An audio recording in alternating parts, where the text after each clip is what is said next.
Boa tarde a todas e todos. Estamos iniciando a nossa webinar hoje, 8 de outubro de 2020, às 17h06. Esta webinar tem como título Em defesa da política nacional da educação especial na perspectiva inclusiva. A organização e realização deste evento é do Conselho Científico do Congresso Nacional de Práticas Inclusivas, CONAP. É importante salientar que fomos surpreendidos ainda na tarde do dia 30 de setembro de 2020 com a notícia da assinatura do Decreto 10.502 de 2020, que traria uma nova política nacional de educação especial, que na nossa forma de pensar, com base nos nossos estudos, com base na observância dos documentos legais, compreendemos que não só é um retrocesso, como atropela a nossa Constituição Federal, a Convenção de Nova York, o Estatuto da Pessoa com Deficiência e a LDB. Estamos aqui hoje, eu, professor Décio Guimarães, professor do Instituto Federal Fluminense, professor também da Universidade Estadual do Norte Fluminense, do Programa de Pós-Graduação em Cognição e Linguagem, e membro do Fórum Permanente da Escola da Magistratura do Estado do Rio de Janeiro, EMERGE. Estará mediando esses trabalhos comigo o professor Douglas Christian Ferrari, que fará sua saudação neste momento.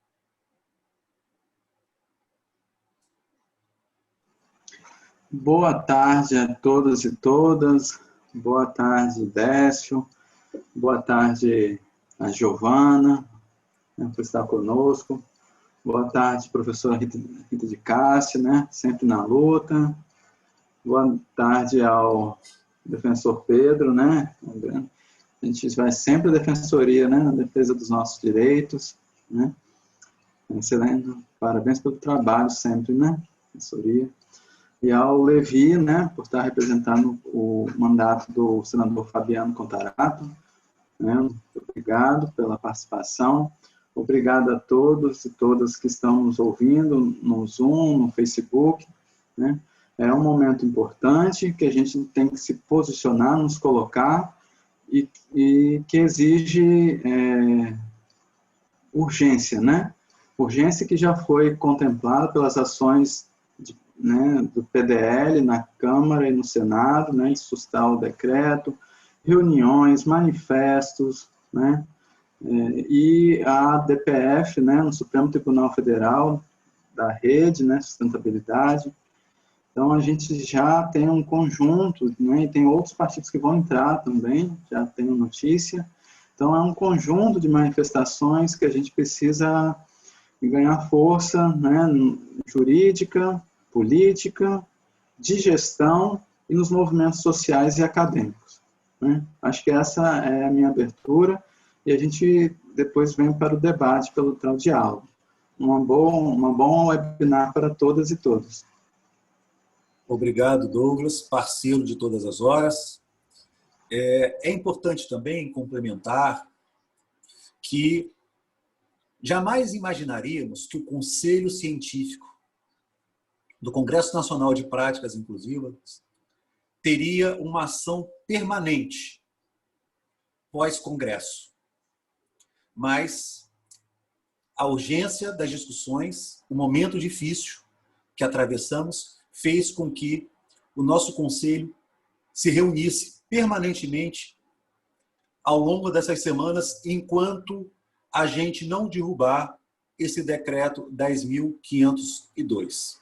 Então, neste momento, eu tenho a satisfação de receber a nossa colega, a nossa amiga, uma pesquisadora que nós admiramos muito, ela que preside a Associação Nacional de Pesquisa em Pós-Graduação e Educação, a nossa querida ANPED, a professora doutora Giovana Numardi, para fazer uma saudação e, de uma certa forma, trazer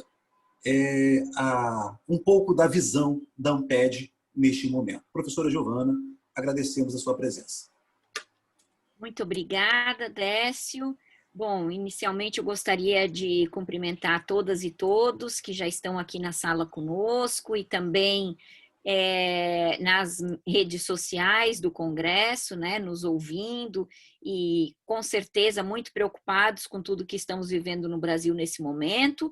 Gostaria muito de cumprimentar os ampedianos que aqui estão, né, professora Rita, professor Douglas, professor Décio, que irão continuar aí no debate depois que eu fizer essa breve apresentação, e obviamente também cumprimentar com muita expectativa assim, de contar com o apoio de vocês, o professor Pedro, defensor público do Rio de Janeiro, e o Levi, que representa aqui o mandato também do senador, é importantíssimo para a ANPED, é a linha de ação com a qual nós temos trabalhado, nós, sociedades científicas e entidades científicas, sempre pensando como articular caminhos de luta que sejam partilhados pelo legislativo e também no campo jurídico e nas disputas jurídicas. Então, de maneira muito rápida, eu gostaria de dizer a todos vocês que o ataque que nós tivemos aí a educação inclusiva, ele, ainda que tenha sido muito pior do que nós imaginávamos, ele não nos surpreende na esfera das políticas educacionais e das políticas de ciência que têm sido organizadas por esse governo. Então, desde que esse governo, aliás, desde antes desse governo, no próprio governo Temer, nós temos sentido e sofrido no âmbito da ciência, das universidades e da educação um ataque sem precedentes à ciência, à educação e à diversidade,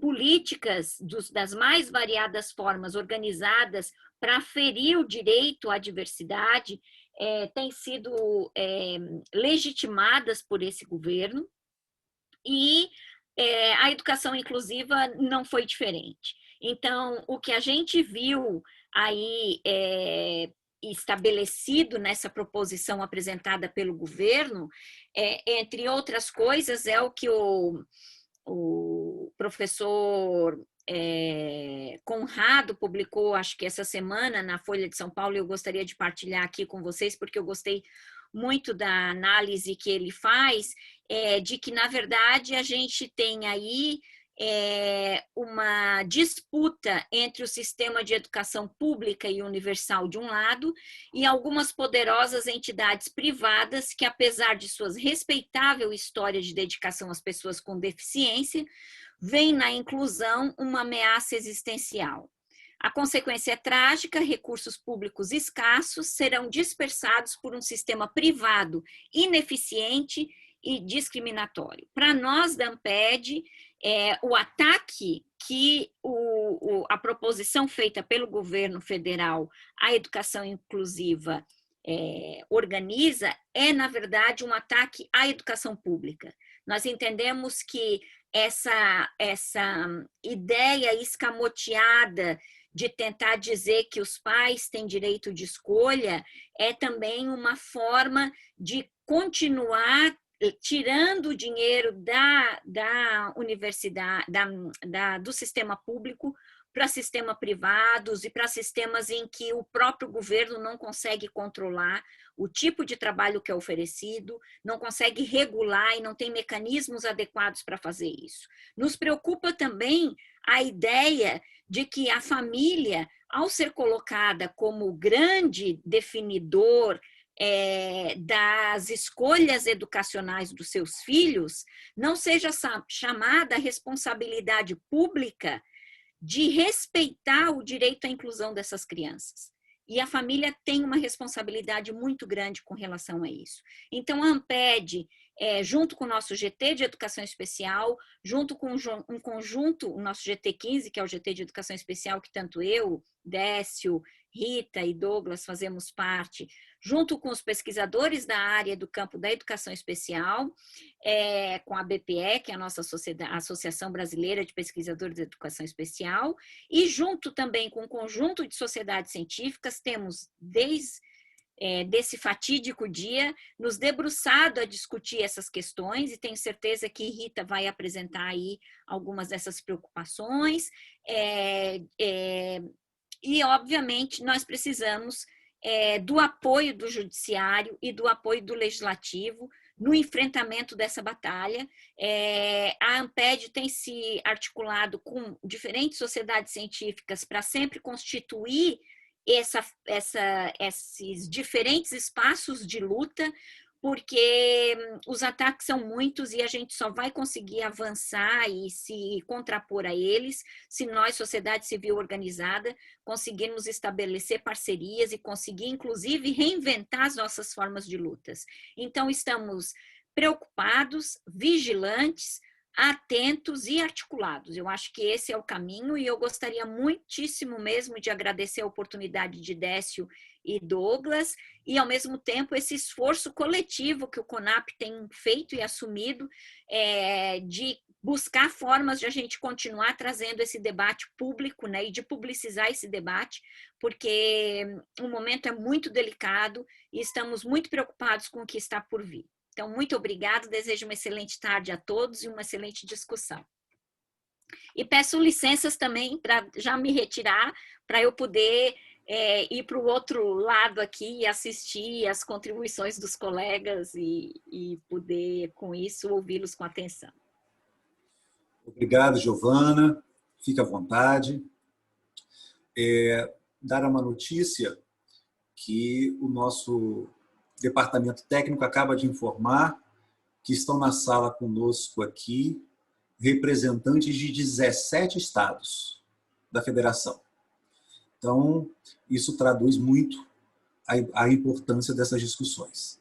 Bom, inicialmente, a primeira comunicação dessa mesa de discussões será a do professor defensor público Pedro Gonçalves, ele que é mestre em Ciências Jurídicas e Sociais pela Universidade Federal do Fluminense e, como já falei, defensor público da Defensoria Pública Geral do Estado do Rio de Janeiro. Pedro, muito bom estar com você, fique à vontade e receba aí o nosso carinho e a nossa gratidão por estar aqui conosco nesta tarde. Bom, Décio, primeiro eu queria agradecer o convite, né, na sua pessoa, a oportunidade de poder debater aqui nesse webinar. Eu agradeço a todos os componentes da nossa mesa virtual, a Rita, o Douglas, a Giovana, o Levi, o nosso intérprete de Libras também, que é importante ter essa participação. Vou começar fazendo a minha autodescrição até para os colegas com deficiência visual poderem ter o panorama, né, completo. Então, eu sou um homem branco, eu tenho cabelos escuros, pretos, uso cabelo curto e barba. Estou vestindo um terno cinza escuro e uma camisa social azul. Eu queria começar falando, né, o Décio já me apresentou, eu sou defensor público, atuo aqui na Defensoria Pública do Rio de Janeiro, e onde a gente tem um nosso núcleo especializado no PED, um núcleo de atendimento à pessoa com deficiência, um núcleo voltado para a defesa das pessoas com deficiência, um núcleo do qual eu coordeno. E é muito bom a gente poder trazer essa discussão e ter eventos assim como esses, né? Porque todos foram muito pegos de surpresa. E a verdade é que desde que saiu esse decreto, quem atua nessa área não tem tido paz, né? A gente, né, muito estudo, muita provocação, muitos debates, e é bom poder ter um evento público como esse, né? Um evento que a gente possa debater e discutir, né? Já vi aquele momento com as notas públicas, notas de repúdio, saindo notas de apoio também, os próprios projetos. Eu já não perdi minha conta, o Levi vai poder colocar, não sei se estão em 3 ou em 4 projetos de decreto legislativo para revogar o fatídico decreto 10.502, e já temos até a DPF proposta aí pela rede. Dentro da Defensoria Pública, temos uma comissão, né, da ANADEP, que é a nossa Associação Nacional de Defensores e Defensoras Públicas, que a gente já está com uma reunião marcada para amanhã para debater, né, na Comissão de Defesa das Pessoas com Deficiência, presidida pela minha colega de São Paulo, Renata Tigrissá, para a gente poder debater sobre ações, né, da Defensoria nesse sentido. Então, a gente tem, né, seja para atuação, apoio aos PDLs, na própria DPF, entre outras questões. Fato é que a gente teve...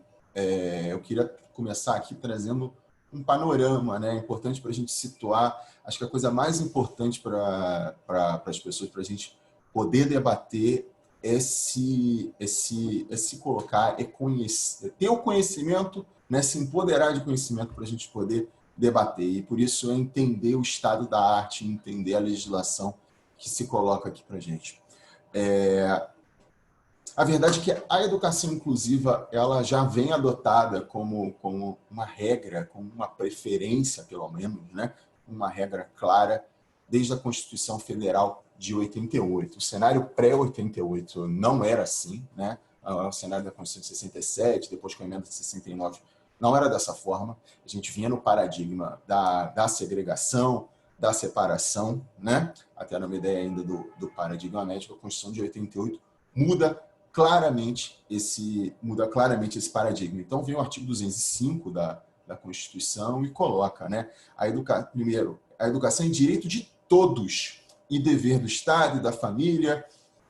O 205 é fundamental para colocar a educação como um direito de todos. E quando a gente fala todos, todos e todas, e naturalmente também direito das pessoas com deficiência, não é favor, é um direito de todos, dever do Estado e da família a garantia da educação. O 206 da Constituição também, ele prevê que o ensino ele vai ser ministrado segundo os princípios. Vem o inciso 1º, igualdade de condições para o acesso e permanência na escola. Daí a gente já vem uma primeira base para uma educação inclusiva, ou seja, de igualdade de condições, de conseguir dar as condições para as pessoas com deficiência, para os alunos com deficiência, crianças, adolescentes, adultos, terem acesso à educação. Mas o ponto que eu estava colocando sobre a preferência da educação especial vem no 208, inciso 3º da Constituição. O artigo 208, inciso 3 da Constituição, ele coloca que o dever do Estado com a educação será efetivado mediante a garantia de, e aí vem o inciso 3º, atendimento educacional especializado aos portadores de deficiência, era a linguagem que a Constituição utilizava, né? Não pessoas com deficiência, mas atendimento educacional especializado às pessoas com deficiência, preferencialmente na rede regular de ensino. Preferencialmente na rede regular de ensino, aqui é a troca do paradigma. Ou seja, a ideia é que os alunos com deficiência tenham educação inclusiva, ou seja, preferencialmente sejam colocados em turmas regulares. Turmas regulares, não em turmas separadas ou escolas separadas. Turmas regulares com os necessários apoios, para se colocar nesse sentido, com os necessários apoios para conseguir se manter na escola e acompanhar todo o conteúdo. O parágrafo 3º desse 208, ele ainda coloca um dever que é muito importante. Ele bota o dever do poder público e da família de zelar pela frequência à escola. É um dever do Estado zelar pela frequência à escola, né? Evasão escolar é um problema de Estado. Se você tem criança fora da escola, é um problema de Estado. Educação simplesmente em casa é um problema de Estado, viola a Constituição. Crianças devem ser inseridas no sistema regular de ensino. A própria Constituição já coloca nesse sentido. O professor Décio já citou algumas legislações pertinentes, eu acrescento uma, vou passar outras. Viola, inclusive, o Estatuto da Criança e do Adolescente. O Estatuto da Criança e do Adolescente também dá subsídio para a educação inclusiva. Está lá no 54, inciso 3º do Estatuto da Criança e do Adolescente, chamado de ECA também, né? Que é dever do Estado assegurar à criança e do adolescente, inciso 3º, atendimento educacional especializado, aí eu vou atualizar aqui o nome, às pessoas com deficiência, preferencialmente na rede regular de ensino. Preferencialmente na rede regular de ensino. No mesmo sentido da Constituição. E o 55 repete aquele parágrafo 3º que eu coloquei antes. Os pais responsáveis têm obrigação de matricular os seus filhos ou pupilos na rede regular de ensino. É uma obrigação, não é uma faculdade, uma obrigação constitucional e legal.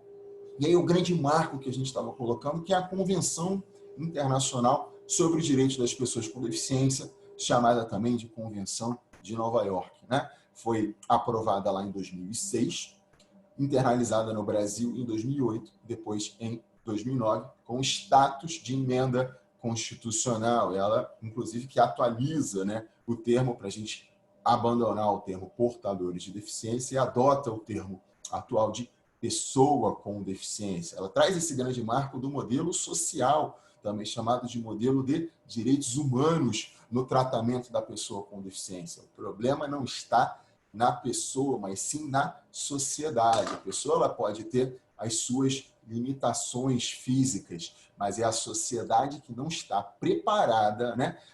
Ela não é adequada, não é estruturada para lidar com o diferente. Ela que não é colocada para lidar com o diferente. E aí vem o paradigma da inclusão, o modelo de inclusão. O modelo de inclusão não só na educação, mas o modelo de inclusão social. A ideia de que a sociedade ela é corresponsável pela inclusão das pessoas com deficiência. Né? As barreiras devem ser eliminadas. E trabalha com o conceito de barreiras, não só as barreiras arquitetônicas, físicas, que é o que normalmente se pensa na questão de acessibilidade. Não, barreiras informacionais, barreiras nas comunicações e barreiras atitudinais. Barreiras atitudinais, questão muito, ou seja, na atitude das pessoas, na forma do tratamento. O capacitismo, né? O capacitismo, esse termo que a gente vem trazendo mais recentemente nas discussões, né?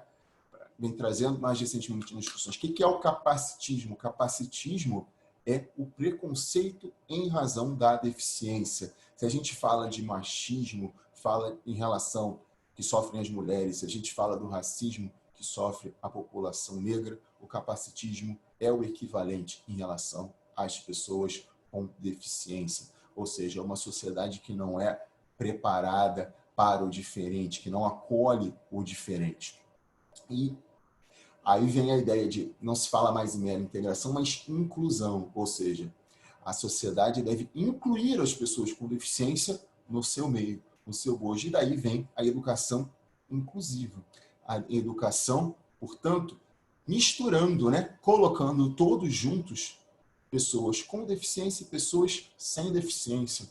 Como que a gente vai enfrentar o capacitismo se essas pessoas não convivem, né? A ideia de entender que a sociedade é diferente, participar desde eternidade, né? Desde quando as crianças começam a se educar, começam a conhecer o mundo, já conviverem com pessoas diferentes, né? Na verdade, todos esses ismos, né? Capacitismo, machismo, racismo, vem da não convivência com o diferente, né? Se você está inserido numa classe, né? Numa sala de aula em que você tem pessoas brancas, pessoas pretas, pessoas de origem asiática, pessoas de origem indígena, pessoas com deficiência, pessoas sem deficiência, a visão de mundo é diferente. As crianças não têm preconceito, a verdade é essa, né? É a falta de conviver com o diferente que se coloca. Então, o paradigma da inclusão ele aparece em vários pontos da convenção, até na parte de capacidade civil, outros pontos que a gente trabalha bastante na defensoria pública. E vem o artigo 24, vem citado aí enormemente, né? Em todas essas notas públicas, o artigo 24 da Convenção de Nova York, da CDPD, Convenção sobre os Direitos das Pessoas com Deficiência, ele coloca no item 1. 24 fala de educação, item 1. Os Estados-partes reconhecem o direito das pessoas com deficiência à educação. Para efetivar esse direito sem discriminação e com base em igualdade de oportunidades, os Estados-partes, ou seja, Estados-partes são aqueles que ratificaram a Convenção e o Brasil ratificou. Os Estados-partes assegurarão sistema educacional inclusivo em todos os níveis. Em todos os níveis. A gente fala desde a educação básica, passando pelo ensino médio, até a educação superior. Ensino profissionalizante, tudo aí vai. Bem como aprendizado ao longo de toda a vida. A ideia de toda a vida permanecendo nesse sentido. Pulando aí um ponto, esse grande ponto aqui do item 2, a linha A do artigo 24 da Convenção. As pessoas com deficiência, para a realização desses direitos, os Estados-partes assegurarão que, esse aqui é muito sério, as pessoas com deficiência não sejam excluídas do sistema educacional geral sobre a alegação de que é deficiente, sobre a alegação de deficiência, e que as crianças com deficiência não sejam excluídas do ensino primário gratuito e compulsório ou do ensino secundário sobre a alegação de deficiência. Ou seja, que a questão da deficiência não seja um motivo para segregar, para separar, para excluir. Vem o paradigma da inclusão muito claramente colocado, muito claramente colocado. E a marca dessa palavra, inclusão, né, já caminhando aí no meu final, ela vem do hoje Estatuto da Pessoa com Deficiência, cujo nome mais famoso, pelo menos entre o segmento, né, no meio jurídico as pessoas conhecem muito como Estatuto da Pessoa com Deficiência, mas as pessoas do movimento normalmente gostam do seu outro nome, que é Lei Brasileira de Inclusão, né? A 13.146 de 2015, a Lei 13.146 de 2015, tem esse nome também, Lei Brasileira de Inclusão, justamente por esse paradigma. E aí vem o artigo 27, que a educação constitui direito da pessoa com deficiência a assegurar sistema educacional inclusivo em todos os níveis. Em todos os níveis. Aprendizado ao longo de toda a vida, por aí vai. E o 28, inciso 1º, que diz que incumbe ao poder público assegurar, criar, desenvolver, incentivar, acompanhar, avaliar sistema educacional inclusivo em todos os níveis e modalidades. Bom, como eu falei, existem algumas manifestações favoráveis a esse decreto, né? Mas pelo menos a maioria que eu venho recebido tem sido contra. A gente pode e deve debater, e por isso é importante que está colocado, mas uma coisa está muito clara nesse ponto, a violação ao artigo 4, inciso 3.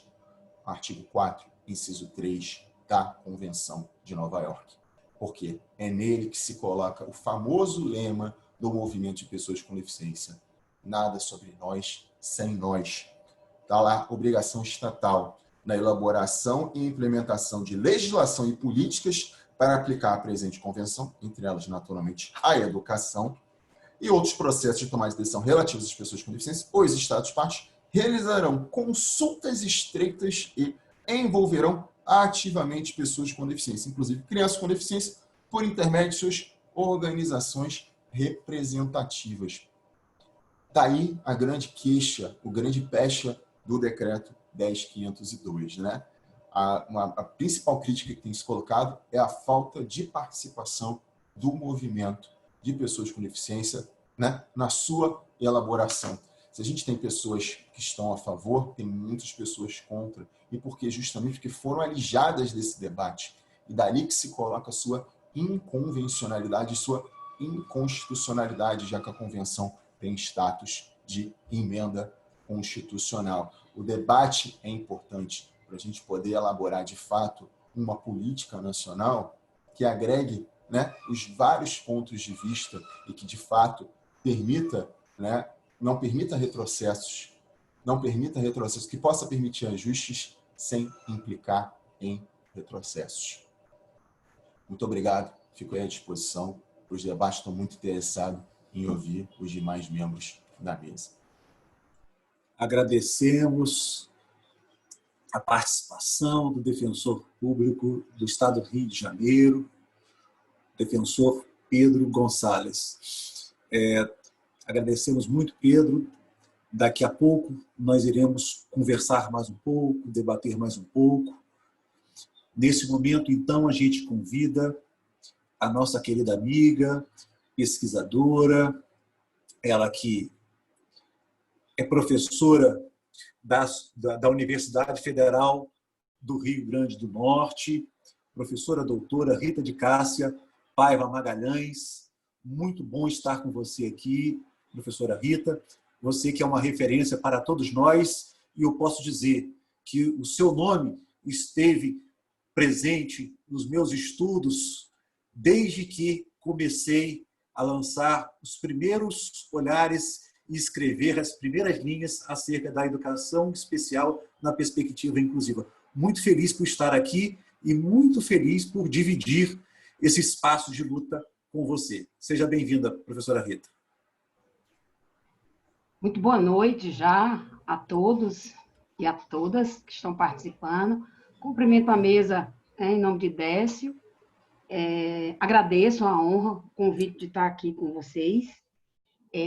Cumprimento também todos os painelistas, os que estão participando, todos os que estão participando na pessoa da vice-coordenadora do Programa de Pós-Graduação em Educação Especial, do nosso mestrado profissional em Educação Especial da UFRN, professora Jéssica Fabielli, que está aí com a turma do mestrado, para prestigiar a nossa fala.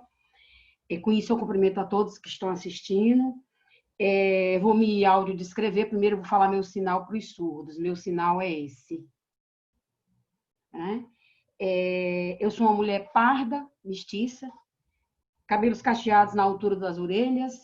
Eu tenho 1,58 m, 67 quilos, tenho sobrancelhas grossas e, como vocês vão ver, uma voz muito rouca. Então, essa é a minha audiodescrição. Estou muito feliz por CONAP continuar suas ações e por poder partilhar com vocês algumas reflexões. Eu queria falar um pouco do meu lugar de fala. Nem gosto muito dessa expressão, mas acho importante nesse momento, porque eu sou uma mulher formada em pedagogia pela Universidade Federal do Ceará, com especialização em educação infantil, com mestrado em educação especial pela Universidade Federal de São Carlos, com doutorado em educação pela Universidade Federal do Ceará. Estou há 30 anos estudando e trabalhando com a educação especial, principalmente no campo da formação de formadores, no âmbito da educação especial. Então, a minha opinião, ela tem essas balizas, que são balizas de alguém que já coordenou um grupo de trabalho na AMPED em educação especial, balizas de quem já foi coordenador de um programa de pós-graduação em educação, baliza de quem tem uma experiência de vida que é entrelaçada com a educação especial, porque eu entrei na área muito jovem, através do programa especial de treinamento. Raramente eu me apresento com detalhes falando da minha vida, tem muitos outros elementos, mas eu acho que o que eu trago aqui é uma opinião com essas balizas. Como dizia o Paulo Freire, estamos em relação horizontal no saber, mas os locais, os lugares que nós temos nossos saberes são locais diferentes. Nem sempre o meu conhecimento, ele é o mesmo que tem o colega que vem da área de direito. Então, minha fala é do campo mais acadêmico, mais pensando em me fazer compreender por qualquer pessoa que esteja me ouvindo. Desde o dia 30, quando o decreto 10.502/2020 foi lançado, tem sido publicado uma contundente resposta da sociedade civil, das instituições acadêmicas e profissionais, se não de repúdio, em sua grande maioria, mas mesmo que quando não há repúdio, há também severas críticas à proposição, certo? Então, eu sou, como se diz, eu não ando só, Então, eu venho aqui me congraçar e defender uma perspectiva de por que, por exemplo, que essa política tem que ser repudiada e discutir um pouco o porquê que eu considero que ela é um retrocesso, certo? Há grupos que estão estudando com mais afinco o decreto, certo? Que já associam esse decreto a uma possibilidade, uma associação bem direta aos processos de privatização da educação pública. Então, de fato, um ataque à educação pública, a meu ver. Mas não é sobre isso que minha fala vai incidir, porque eu não tive nem tempo de ter uma análise mais densa sobre o decreto. Eu vou falar que ele é um retrocesso a partir de determinados elementos, e depois vou mostrar quais foram as conquistas que a Política Nacional de Educação Especial, na perspectiva, que conquistas essa política trouxe, e como essa política pode continuar, e ela tem condição de continuar a nos guiar na perspectiva da construção de uma escola de qualidade, de uma escola atenta às demandas de seus estudantes, certo? Então, vamos lá. Em sociedades, por que é um retrocesso a política? Em sociedades, primeiro, ela é um retrocesso porque ela parte do princípio que a educação especial deixa de ser transversal. Eu vou comentar um pouco sobre o que significa deixar de ser transversal. Em sociedades democráticas, a escola representa um direito de toda a população, incluindo pessoas com deficiência, incluindo qualquer minoria, né? A gente, quando defende essa afirmação, significa que o sistema escolar tem que receber qualquer criança ou qualquer estudante, independentemente de características físicas, cognitivas, comportamentais, psicossociais, culturais, sexuais, que as diferencie da maioria da população, né? Nesse sentido, o grande desafio é a gente construirmos uma escola, para além da própria política de educação especial inclusiva, construirmos uma escola em que a gente possa falar de singularidade em uma instituição que é de massa, né? Então, a escola é uma instituição de massa, mas você tem que considerar a singularidade dos sujeitos, da sua clientela, né? Nesse sentido, o Dibeli já postulou como a escola comum, ou a escola que ela pode ser injusta, com os que desviam de normas, né? Normas que são socialmente aceitas, do que é um aluno, do que é um melhor aluno. A educação inclusiva, ela defende que a gente possa construir uma escola justa, uma escola de oportunidades para todos, né? Em que nós abandonemos essa ideia de que há um aluno idealizado, que meritocraticamente chegará a determinado patamar do desenvolvimento. Ele pode até existir, mas ele é meramente um exercício metafórico, a meu ver, né? Pesquisas vêm evidenciando que, quando confinadas em instituições, escolas especiais são instituições que confinam deficientes, convivem com deficientes, aprendem com deficientes, almoçam com deficientes, convivem apenas com deficientes. Eu não estou defendendo que o deficiente não tem que conviver com o deficiente, mas a escola é espaço também de uma convivência entre pessoas com e sem deficiência. Não é isso? Essa perspectiva segregacionista, ela já evidenciou que quem esteve ligado às escolas especiais, notadamente as do começo do século XX, viram limitadas suas possibilidades de interação social na comunidade. Soma-se a isso o fato dessas escolas nem sempre terem garantido o acesso da pessoa ao conhecimento socialmente produzido pela humanidade, aos currículos, aos conteúdos procedimentais, aos conteúdos conceituais que estão nos currículos, né? Essa mesma perspectiva segregacionista, que, direto ou indiretamente, a nova Política Nacional de Educação Especial apoia, ela é uma abordagem que vem sendo criticada desde a década de 1920, por Vygotsky. Então, você vai encontrar um conjunto de críticas às escolas especiais, porque elas tendem a colocar a pessoa com deficiência, com o seu usuário, não o usuário da escola especial, com o status dele vai fazer recair sobre o indivíduo, o status de estar numa escola especial, um olhar, em geral, pejorativo, que vai enfatizar suas diferenças, suas dificuldades, suas pseudo-dificuldades, né, em detrimento de suas possibilidades, né? Eles seriam os outros, né, na perspectiva segregada, os outros que merecem aprender separados, né? Então, a ideia, na perspectiva segregadora, é que esse outro aprenda, mas ele aprenda separado. E isso você acaba por criar, a meu ver, guetos, né? Como o usuário da educação especial acaba tendo o olhar pejorativo repousado sobre ele, né? Isso faz florir uma perspectiva de que, de novo, depois de todas as lutas que não foram começadas pelos governos do Brasil, é uma luta histórica das pessoas com deficiência e também das pessoas com doença mental, que é a desinstitucionalização. É isso que a gente está defendendo, que as pessoas com deficiência não sejam institucionalizadas outra vez, certo? O retrocesso é ver florir uma educação especial que volte a ser substitutiva, sistemas paralelos de ensino, né? Currículos paralelos de ensino, né? E assim a gente corre o risco de tornar um modelo segregado de educação especial. Um modelo esse que ele entra em confronto com a própria Constituição, esse artigo 1º, certo? Ou seja, é o imperativo ético constitucional promover o bem de todos, sem preconceito de raça, sexo, cor, idade e quaisquer formas de discriminação. Né? Há uma expressão clara de que nós todos somos iguais perante a lei, sem nenhuma e qualquer distinção. Ao dizer ou a enfatizar no preferencialmente que a criança ou o estudante com deficiência deve ir para ambientes segregados, você fere esse princípio. Isso está em alguns em alguns das notas de repúdio você vê essa discussão, não é discussão só minha, que acaba com a ideia de transversalidade, uma educação que está desde a educação infantil até o ensino superior, uma modalidade transversal que garante a presença dessas pessoas em um sistema que é comum a todos. Né? A ideia do preferencialmente no ensino regular, que você pode encontrar no LDB 9394/96, né?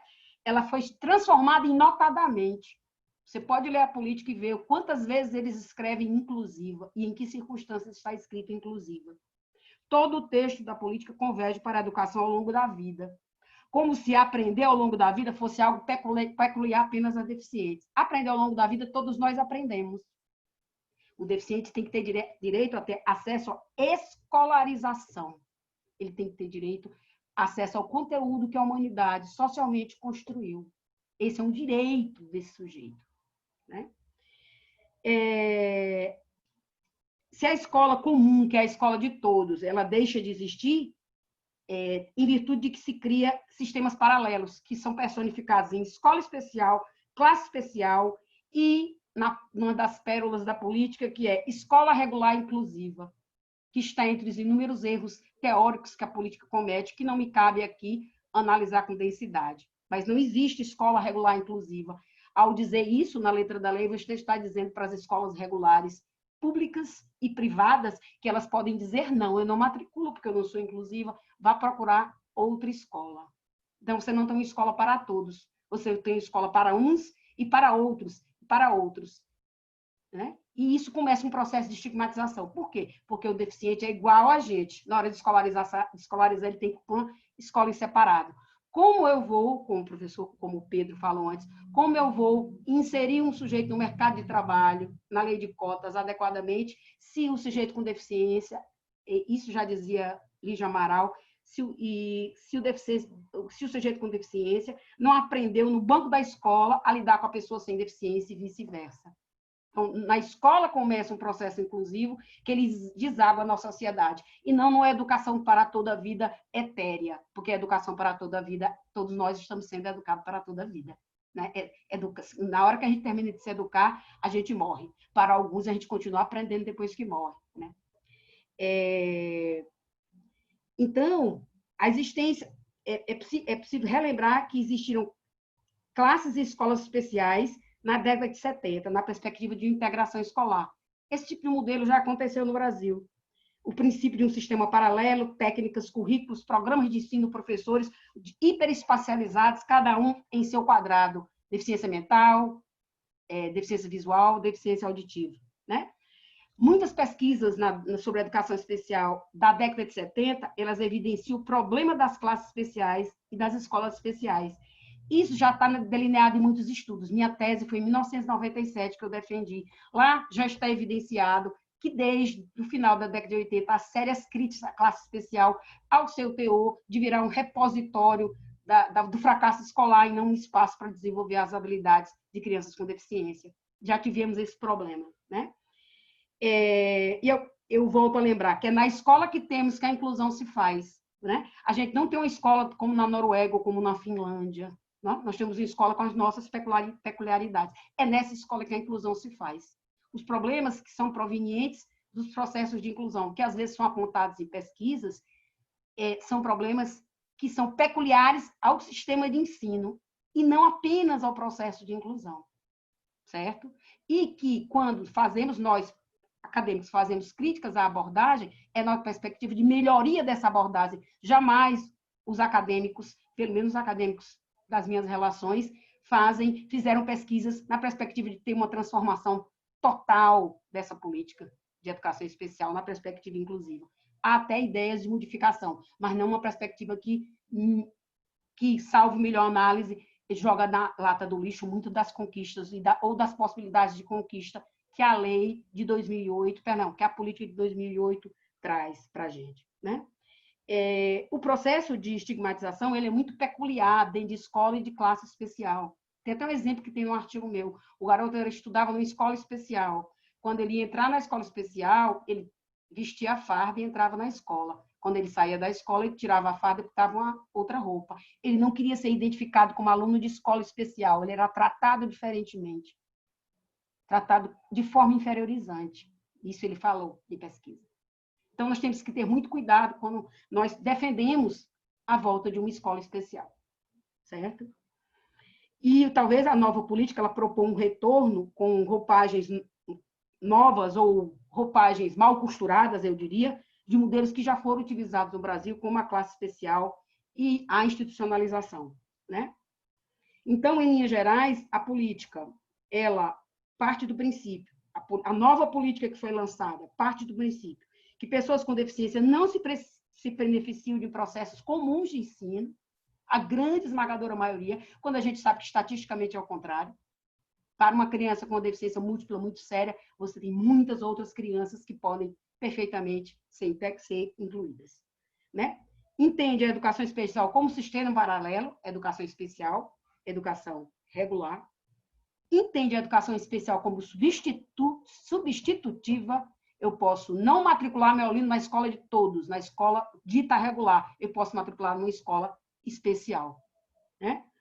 A perspectiva da transversalidade é negada, porque, ao invés de ser complementar e suplementar, a educação especial passa a ser substitutiva. Isso é muito sério, porque isso coloca em xeque uma luta que é uma luta de décadas, não é uma luta apenas dos anos, metade dos anos 2000 para cá, é uma luta de décadas, né?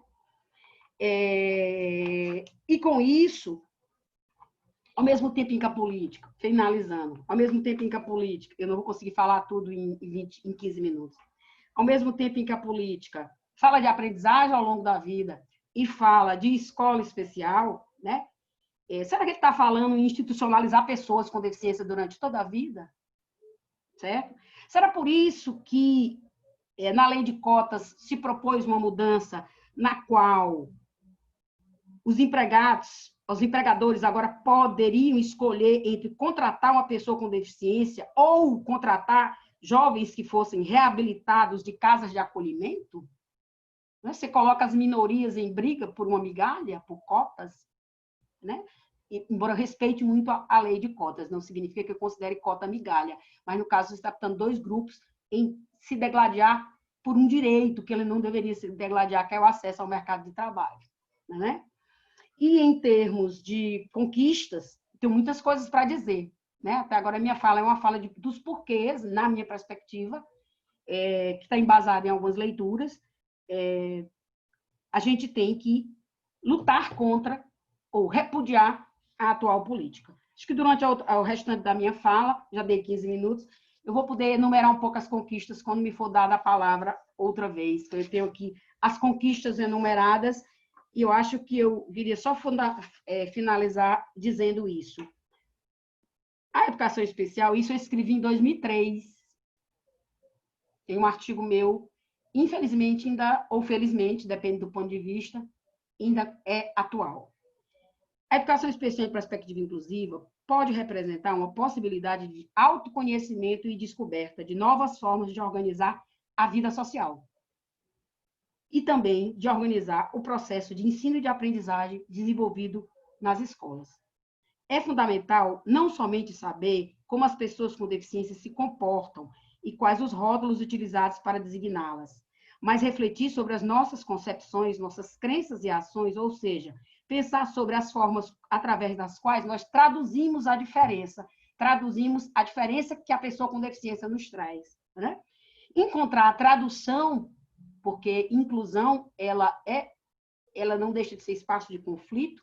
Você vai incluir um grupo que historicamente esteve à margem de um sistema, tentando mudar esse sistema, né? Fazer a escola ser mais acolhedora. Então, encontrar a tradução para a diferença. E a diferença ela é parte constitutiva da vida social, certo? Então, é a forma de você se traduzir nesse encontro com o outro. A escola pública brasileira, ela se traduz, a forma como ela se organiza, se traduziu na forma como a educação especial esteve até agora na política pública. É uma luta por uma educação pública, especial, pública, de qualidade e democrática, tanto na luta quanto nas conquistas que eu gostaria de ter acesso na hora da minha fala, que houver alguma pergunta. Me perdoe, falei demais.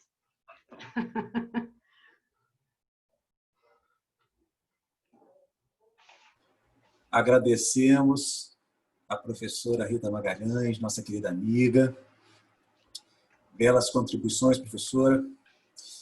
Neste momento, nós temos também a satisfação de convidar para a sua comunicação ele que está aqui na condição não só de representante do mandato do senador Fabiano Contarato, mas também como aquele advogado, um dos advogados que assinaram a arguição, que propuseram a arguição de preceito de descumprimento fundamental, e também para falar um pouco do projeto legislativo, de decreto legislativo proposto pelo senador Fabiano com a senadora Mara Gabrilli.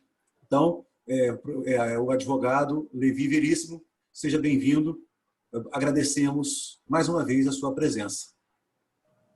Muito obrigado, Décio. Boa noite a todos. Agradecer, em nome do senador Fabiano Contarato, a oportunidade de debater esse tema com especialistas, ao Décio, ao Douglas, cumprimentar os demais integrantes da mesa, doutor Pedro, doutora Rita. Fazer uma breve audiodescrição também. Eu sou um homem branco, cabelos escuros, lisos, sem barba, tenho 1,83 m, estou vestindo uma camisa branca e estou sem gravata.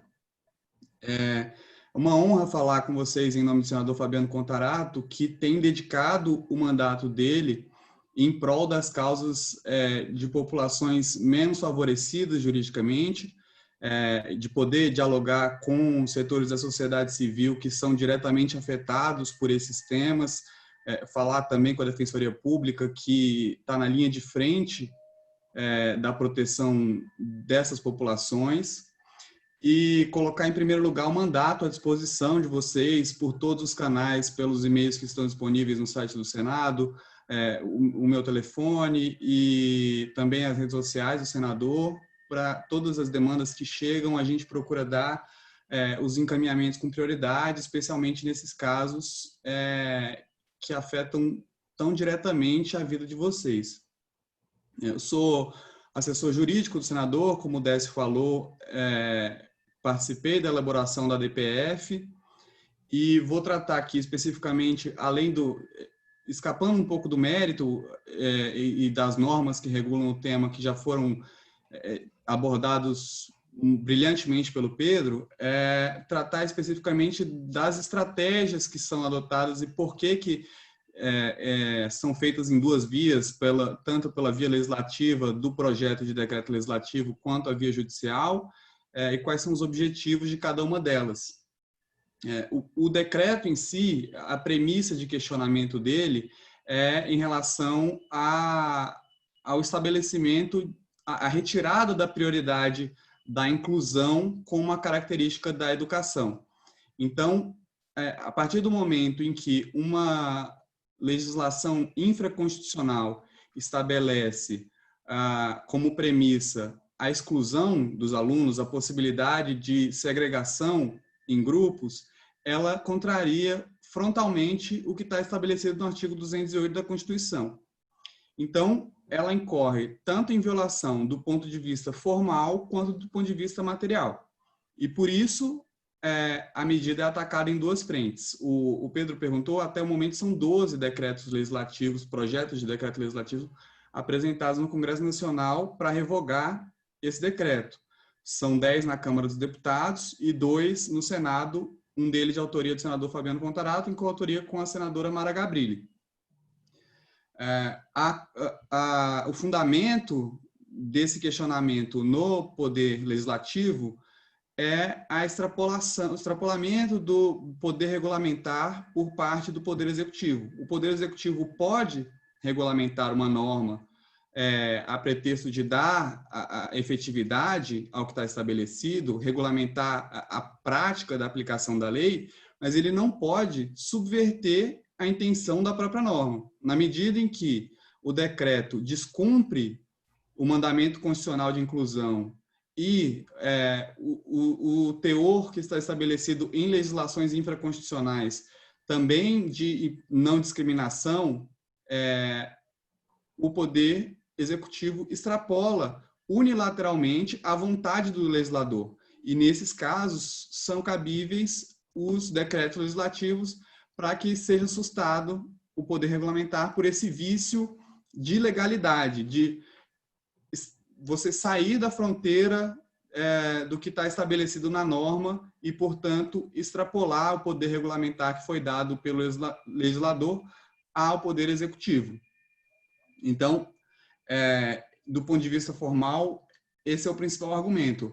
No caso do controle pelo Poder Judiciário, há uma questão de mérito de controle de constitucionalidade, tanto do texto expresso da Constituição Federal, que está sendo contrariado pelo texto do decreto, mas também das convenções internacionais que o Brasil é signatário e que, inclusive, algumas delas equiparadas a texto de emenda constitucional e passíveis, portanto, do controle por parte do Supremo Tribunal Federal, e também de inúmeras legislações infraconstitucionais que estão sendo violadas e que pese não serem diretamente sujeitas ao controle do Supremo Tribunal Federal, elas representam, na verdade, normas protoconstitucionais que dão efetividade, dão materialidade ao que está disposto na Constituição Federal. Então, representam uma extensão do mandamento de não discriminação que já foi mencionado, que está no artigo 3º, que é um objetivo fundamental da República. Também o dever de educação inclusiva, que foi colocado de maneira preferencial no artigo 208, inciso 3º. Inclusive, teve uma pergunta no chat sobre qual é o sentido que deve ser dado a esse termo preferencialmente, e se o doutor Pedro permite me antecipar aqui sobre essa resposta, a preferência estabelecida na Constituição quer dizer que a educação só não vai ser inclusiva quando não houver outro meio possível de se prover a educação. Então, a prioridade é a educação inclusiva, até porque isso gera efeitos também de centralidade de orçamento, né? Você ter que construir outros centros, ao invés de investir na adaptação dos centros que já existem, além de excluir as populações da convivência que é necessária, ainda vai gerar dificuldades orçamentárias, enfim, problemas de natureza técnica que violam ainda outros dispositivos da Constituição, além dos princípios de não discriminação, como, por exemplo, o princípio da eficiência administrativa.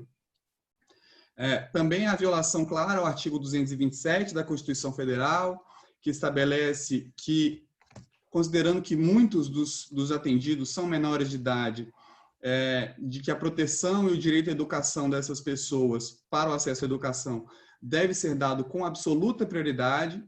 Então, esse termo, absoluta prioridade, não aparece em nenhum outro trecho da Constituição Federal, a não ser nesse artigo, com razão porque essa população que mais precisa da atenção estatal, mais precisa da atenção da sociedade, mais precisa da atenção da família. Então, também a violação a direitos fundamentais que foram abordados nas convenções internacionais, especificamente o decreto 6469 traz mandamentos expressos no sentido de que as pessoas com deficiência não sejam excluídas do sistema educacional geral sobre a alegação de deficiência e que as crianças com deficiência não sejam excluídas do ensino primário gratuito, compulsório ou do secundário sobre a alegação de deficiência. Desde 1989, a recusa de matrícula desses alunos já foi tipificada como crime na legislação infraconstitucional brasileira. O Plano Nacional de Educação já dispõe também, no sentido da educação inclusiva ser a regra, então o decreto contrariaria também esse dispositivo. O artigo 27 da Lei Brasileira de Inclusão, que foi citada também pelo Dr. Pedro, dispõe expressamente sobre a segurança do sistema educacional inclusivo em todos os níveis.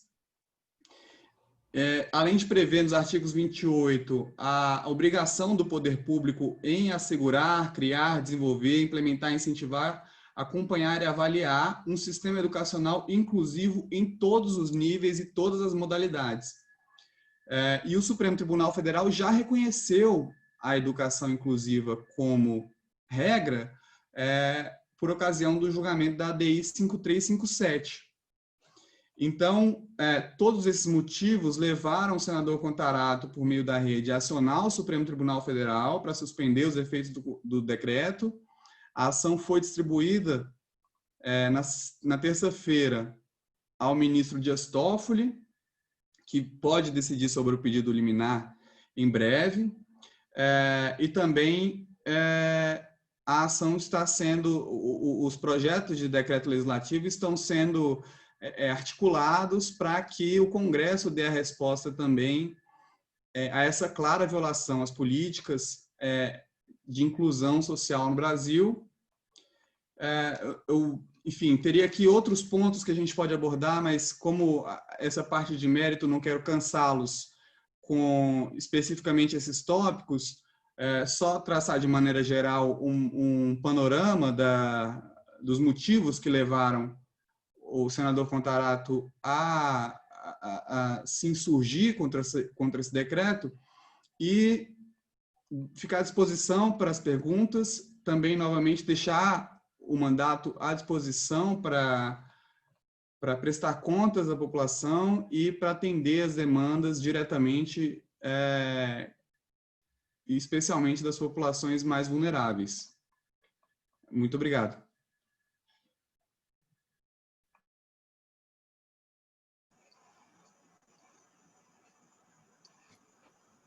Obrigado, Levi Veríssimo.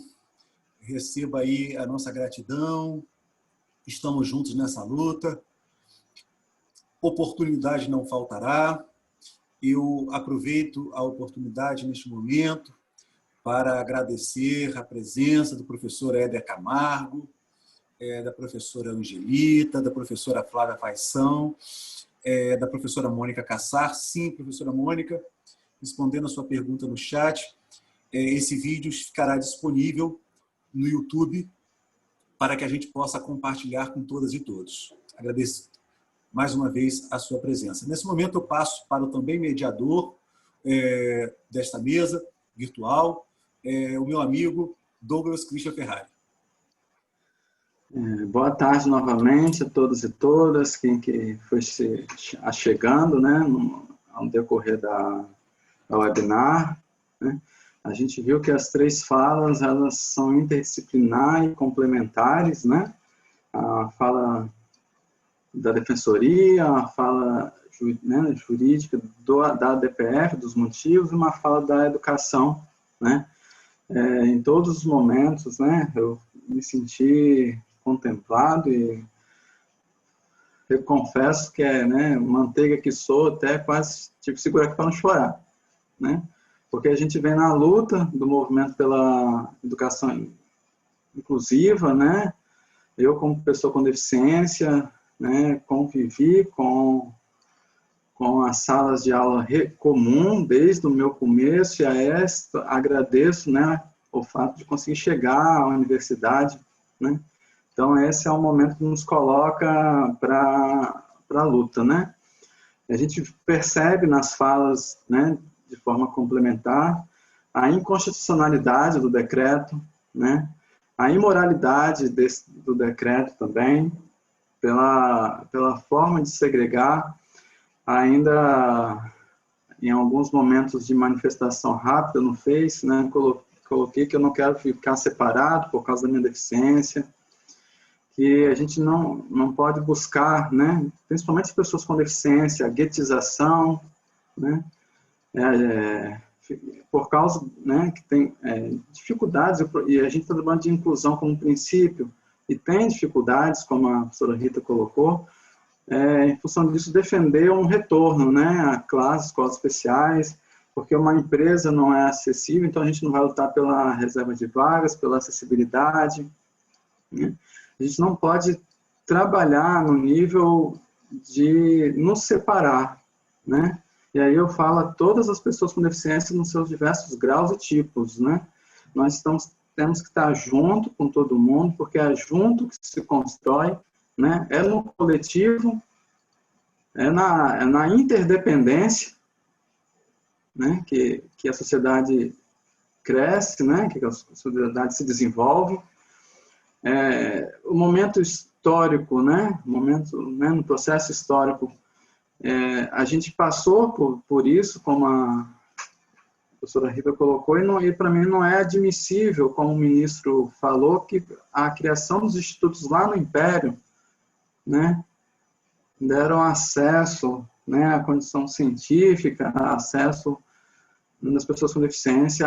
Se a gente lembrar que era um pequeno grupo de 20 famílias, né, abastadas, não é possível a gente entender isso, né, como universalização, como um momento de estar juntos. Eu aposto, né, na educação inclusiva. A gente demorou 30 anos para a matrícula, mais ou menos, né, de 88 até a Lei Brasileira de Inclusão, quer dizer, vigorando em 2016, quando, depois de tantas tratativas, de recusas, de formas veladas de negar a matrícula, precisou colocar na norma legal, negar a matrícula é pena de reclusão.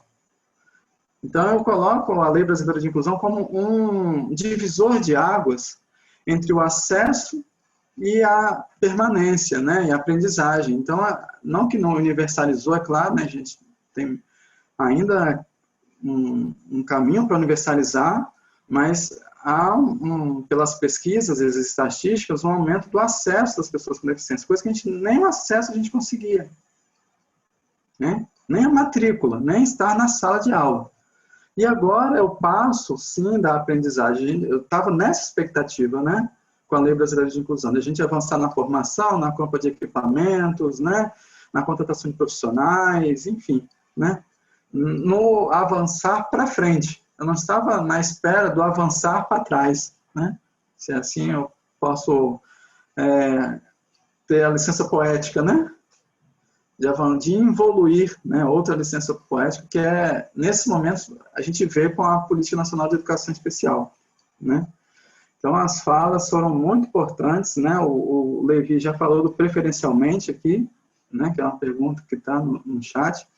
E a pergunta que deixo, né, é como a gente construir juntos, né, diversas áreas, movimentos sociais, criar uma cultura da inclusão, da política inclusiva na escola, e contra esse decreto, né? Como a gente chegar, e aí eu falo assim, no tete-a-tete, né, usando a expressão popular, as famílias, as pessoas com deficiência, né, os profissionais, né, para a gente, nesse momento, a gente precisa de ação jurídica, ação política, ação de gestão, né, dos gestores da educação especial, dos gestores secretários, prefeitos, né, mas também ali no miudinho, né, na cultura, na formação da cultura, da importância da gente permanecer num paradigma, na perspectiva da inclusão,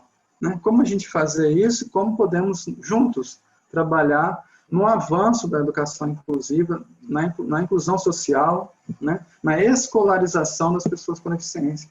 para esse grupo que às vezes não está tão próximo da discussão política, jurídica, né? Tá bom? Deixa essa questão e passo para o Décio. Perfeito, Douglas. É importante também a gente trazer a discussão, ouvindo desde do Pedro Gonçalves, professora Rita Magalhães e também o Levi Veríssimo, quando eles, de uma certa forma, eles retomam essa trajetória de lutas, e eu costumo dizer que em tempos de pandemia, em que todos estamos compartilhando esse momento de isolamento social, isso é muito conhecido para nós, pessoas com deficiência, porque todos hoje lamentamos esse distanciamento, a impossibilidade de ir a um cinema, de ir a um teatro, de ir a um restaurante, de estar no espaço, no local de trabalho, de viajarmos. Essa é uma realidade de todos e todas nós como pessoa com deficiência. Porque, percebam, se é difícil enfrentar essas barreiras que são postas, e defendo aqui, deixo muito claro que é um momento legítimo e fundamental que esse isolamento social seja observado, mas quero trazer aqui as pessoas que não estão na condição de pessoas com deficiência, que façam uma reflexão. Se é difícil para você estar em casa, estar nesse distanciamento, estar nesse isolamento, imagine para um grupo que a sua história se confunde com o isolamento e com a exclusão. Não podemos permitir aqui um passo atrás. Foram 30 anos de luta, 30 anos de conquista para que possamos engolir esse retrocesso que nos é imposto. Agora há pouco, uma colega postou aqui como ficará os profissionais do atendimento educacional especializado, o que será das salas de recurso multifuncional nas escolas, mas eu diria mais, o que será de nossas crianças e de nossos adolescentes com deficiência. E penso até, e aí complementando, tem um documento que eu gosto muito de trabalhar, até porque eu fiquei cego no início da década de 90. Então, poucos eram os documentos legais que poderiam nos amparar naquele momento. Tínhamos a Carta Magna e ainda a atual LDB estava em discussão. Agora, vocês imaginem bem que o artigo 55 da Lei 8.069, o ECA, Estatuto da Criança e do Adolescente, nos dá a resposta. Só este já desmonta, na essência, esse decreto 10.502, porque diz o artigo 55 que é obrigação dos pais e responsáveis matricular seus filhos e pupilos na rede pública, na rede regular de ensino. Então, só aí, meus amigos e minhas amigas, meus colegas, a gente já desmonta esse decreto. É uma questão que não falta documento legal para desacreditar e para tocar e jogar abaixo esse decreto 10.502. Eu sei bem o que é chegar numa escola, e não estou falando de escolas públicas, escolas privadas também. Eu sei bem o que é chegar numa escola e ouvir da direção da escola: ele não pode estudar aqui. Escolas, inclusive, que eu era aluno regular. E percebam, não foi, as portas não estavam fechadas só para o aluno cego. As primeiras portas se fecharam quando eu comecei a perder visão e já era um aluno com baixa visão. Então, nós precisamos dizer não. Não. E como falei na minha breve apresentação no início, não estamos aqui contrários à educação dos surdos. Não. Não estamos aqui contra escolas bilíngues. Não. Porque no meu modo de interpretar, no meu modo de compreender a legislação e o texto da Política Nacional de Educação Especial na perspectiva inclusiva. Tanto a escola bilíngue quanto à educação dos surdos está contemplada na política de 2008. Agora, me parece que, mais uma vez, o que está em questão são os direitos do mercado, ou melhor, são os interesses do mercado. E, não muito longe, no momento em que o nosso Fundeb é fortalecido. Então, encontram, no meu modo de entender, por meio de um decreto, a forma, mais uma maneira de transferir recurso público para a iniciativa privada, e não só para instituições especializadas, para associações, para fundações, mas também para empresas e organizações sociais que estão já há tempo se organizando para, de uma certa maneira, buscar trazer para seus cofres o dinheiro que é da educação pública e gratuita. Uma outra questão que trago aqui.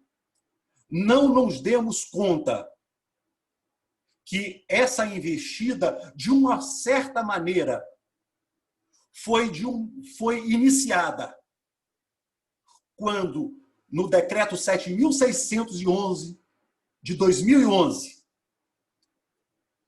abrimos a opção de que o atendimento educacional especializado poderia ser ofertado no contraturno na própria escola, nas salas de recursos ou nas instituições especializadas. No meu modo de entender, ali nós demos oxigênio àquilo que já estava colocado uma pedra em cima, que já estava morto.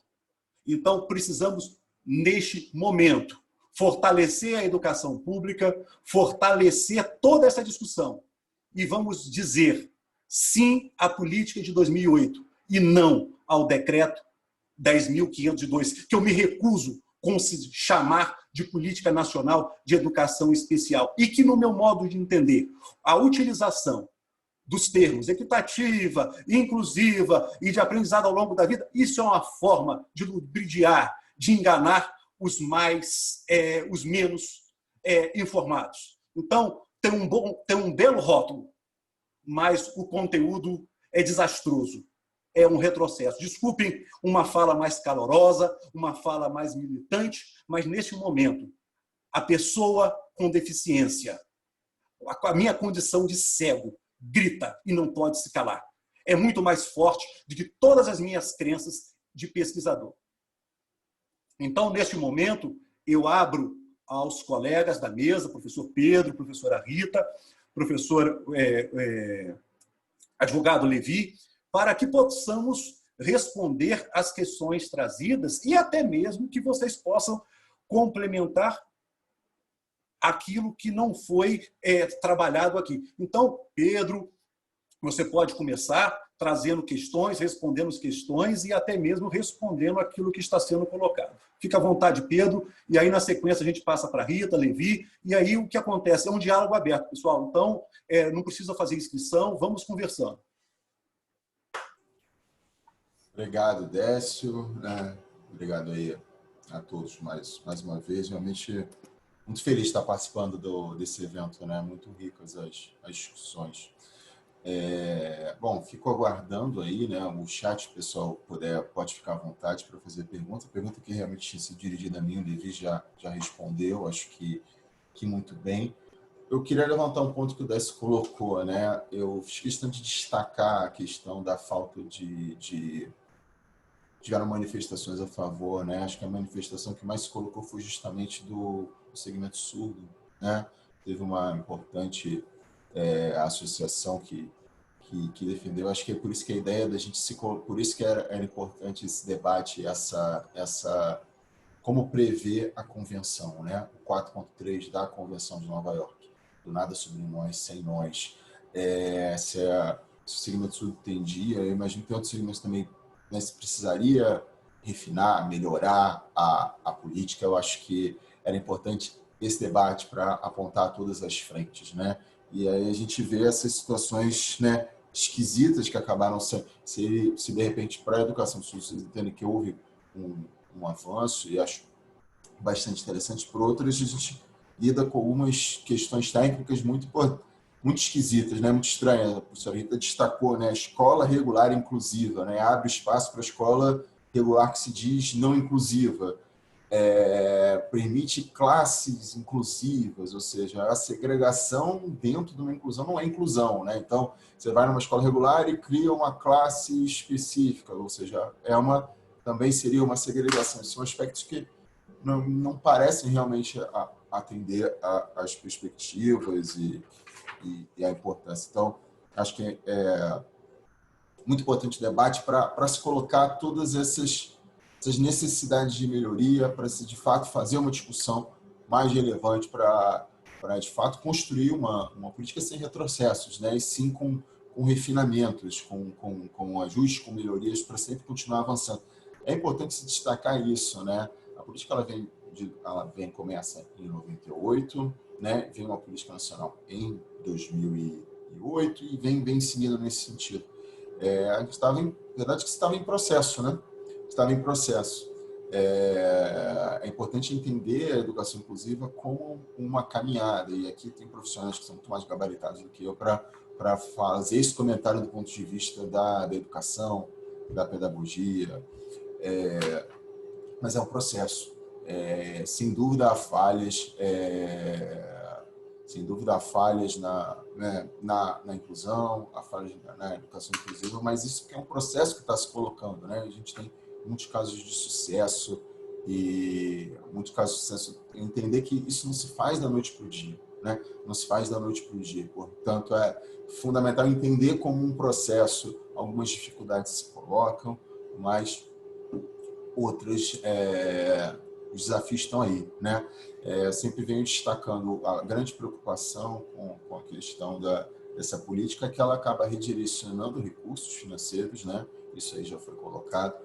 E essa preocupação de, assim, ela não coloca nem mais o preferencial, não cria nenhuma escala, né? Ela viola a Constituição e a Convenção, porque ela nem se coloca como se primeiro, né, a alternativa primeira, preferencial, que deve ser sempre buscada, o regular, não se coloca como se fosse absolutamente livre, né? Então, abre muito espaço para as negativas de matrícula. Muito espaço para as negativas de matrícula, para expulsão velada de alunos com deficiência das escolas regulares, sejam públicas ou sejam privadas, né? E aumentando a segregação. Não se coloca nem como preferencial. Então, assim, isso fica muito clara a violação ao texto constitucional.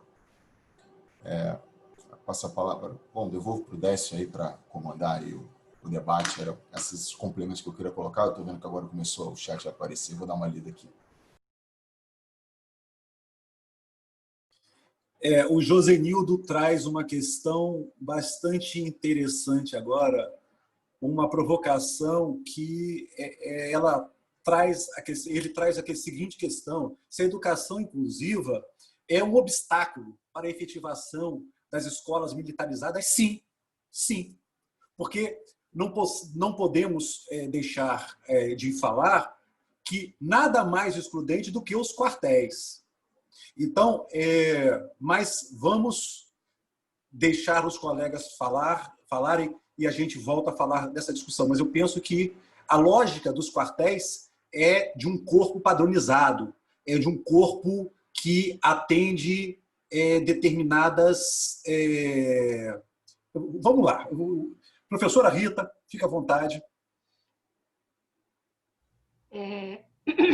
Acho que sim, que sem dúvida, se a ideia é criar um padrão completamente militarizado, o padrão militarizado, ele de fato tem uma norma, um padrão muito fechado, de que corpo é adequado para aquele tipo de atividade, né? Quando você está lidando com algo que é militarizado, é uma perspectiva de corpo, em que o corpo da pessoa com deficiência pode não se enquadrar, ou podem partir do princípio que ela não teria condição de se beneficiar dessa escola militarizada, né?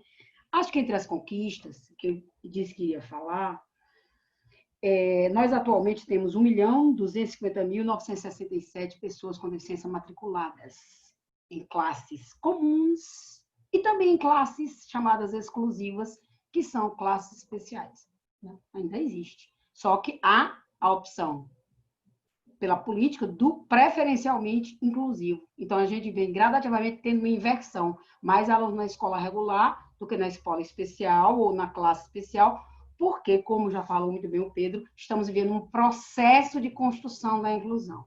Não é porque tem um decreto que no outro dia tudo se resolveu, né? E outra conquista, além de dobrar o número de pessoas com deficiência, acho que ainda é pouco, temos muito mais a fazer nesse sentido. Temos também o fato das escolas não poderem negar matrículas sob quaisquer alegações, seja escolas públicas ou privadas, o que ensejou as lutas dos coletivos das famílias, que gerou, inclusive, pressão sobre o Ministério Público, que pressionou também essas escolas a poderem matricular alunos com deficiência. Não é à toa que o sistema de educação público, um dos mais organizados, é a educação especial, né? Não há sistema ou atendimentos educacionais bem fundamentados, bem estruturados em escolas privadas, provavelmente com honrosas exceções, certo? Outro elemento das conquistas é a presença de um profissional formado ou em formação em atendimento educacional especial e educação especial na escola, né? Então, em 2013, existiam 150.731 salas, né? Então, eu não consegui achar o número exato atualmente, mas essas escolas que têm atendimento educacional especializados, ou seja, tem sala de apoio multifuncional, ela conta com um profissional ou formado ou em formação, e foi formado num formato de EAD, né? Então, acho que uma das coisas importantes é existe hoje uma massa crítica no contexto da escola que defende uma educação na perspectiva inclusiva, porque passou por processos formativos que faziam essa defesa e entendiam a educação especial na perspectiva inclusiva. Isso não quer dizer que o AE é perfeito, é um mar de rosas. Significa dizer que o AE é uma prática sempre em construção, como qualquer prática social, certo? E outra coisa que a gente não pode esquecer no que se refere à educação inclusiva na perspectiva da transversalidade é o quanto ampliou-se a matrícula de alunos com deficiência no ensino superior, como isso ensejou a criação de setores, polos de inclusão no ensino superior nas universidades públicas. E eu cito aqui a Secretaria de Inclusão e Acessibilidade da UFRN, que as pessoas sabem que é um espaço de referência no contexto do atendimento a demandas de pessoas com deficiência, que estão incluídas nessa universidade, né? É um modelo hoje. Então, nós tivemos, entre 2011 a 2015, nós temos 151 mil matrículas de pessoas com deficiência no ensino superior, o que ainda é muito pouco, né? 150.731 pessoas, o que ainda é muito pouco, e o que os núcleos, os polos de educação especial dentro das instituições de ensino superior, eles precisam continuar a ser financiados, ou precisa haver um olhar das instituições para que eles possam dar o suporte aos processos de inclusão no ensino superior. Essa nossa atual política parece que a educação ao longo da vida não alcança o ensino superior, me parece, né?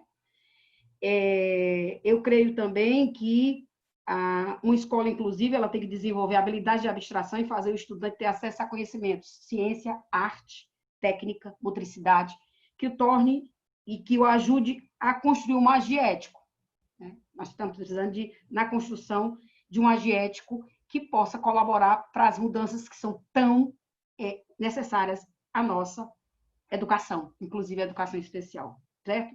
Eu deixo com vocês uma provocação final. Nós temos um governo em que a educação parece a deriva. Eu não vou contar quantos ministros já tivemos, e etc, e etc, e etc. Por que essa atenção tão exacerbada à educação especial? Se tudo está à deriva. Não vejo, com exceção da ideia das escolas militares, que é a única ideia mais que tem aparecido, nova, né? Então, eu não entendo de onde é que vem essa atenção toda pela educação especial. Eu tenho uma hipótese, que acho que outros colegas vão confirmar, que ela facilita a privatização da educação, uma porta de entrada bastante interessante para a privatização, porque ela, de novo, confunde educação com saúde, né? Educação, escolarização com saúde, né? Fonoaudiologia é saúde, atendimento psicológico é saúde, atendimento fonoaudiológico é saúde, é também educativo. Mas quem faz o pedagógico, quem ensina o conhecimento que a humanidade construiu socialmente é a escola. Não são essas instituições. Elas se coligam para atender a demandas de pessoas com deficiência. E na política, me parece, salvo melhor análise, de que essa confusão retorna. Ou seja, você pode pegar verbas que são da educação e transpor para outros campos. Se essa for a necessidade que a família vê, né? Em nenhum momento há na Política Nacional de Educação Especial, na perspectiva inclusiva, uma negação do papel que a família tenha, né? A família é convidada a conversar, né? A grande questão é que isso se torna uma falácia, né? Você chamar a família para conversar sobre isso pode se tornar uma falácia. Embora eu acredite que as pessoas com deficiência, eu confio no nada sobre nós sem nós, mas devemos pensar que as famílias, elas têm o direito a escolher e não o direito a ser imposto uma perspectiva de segregadora como a melhor perspectiva para seus filhos, porque é isso que a política defende, né? Acho que a família tem que ser orientada no sentido de compreender o que significa dizer que seu filho não é bem-vindo numa escola. Porque é isso que a escola, quando você manda para uma escola especial, você está dizendo, ele não aprende na escola regular, ele não é bem-vindo aqui, e se ele não é bem-vindo na escola, como é que ele poderá ser bem-vindo na igreja? Como é que poderá ser bem-vindo no mercado de trabalho? Então, Pedro falou isso de uma maneira muito importante, que é a escola ajuda a formar gerações que vão mudar o estilo que a própria sociedade tem para lidar com as pessoas com deficiência. E isso é uma luta constante, né? Então, essa coisa da inclusão e exclusão é uma luta da vida inteira das pessoas com deficiência, das hoje chamadas pessoas com deficiência, e com as quais eu me solidarizo. Perfeito. Perfeito, Rita. O professor Douglas fez uma inscrição. Douglas. A professora Rita traz duas questões importantes, que é a diferença, primeiro, entre educação e pedagogia, né? Educação e entre saúde e educação. Isso tem que ficar claro no nosso entendimento, né? E segundo, um indicador importante que eu não havia pensado do processo inclusivo, dos avanços do processo inclusivo, que é a matrícula no ensino superior. Que o processo inclusivo acontece e as matrículas, logicamente, todo mundo pretende ou pode pretender, né? Acho que é melhor, pode pretender ingressar no ensino superior. E a gente só vai ingressar um número maior quando tiver alunos aprendendo português, matemática, história, geografia. Mas a questão que eu queria, né, até para passar para o Levi e para o Pedro, aproveitando a questão aqui deixa eu buscar aqui para falar o nome. Sobre organismos internacionais aqui.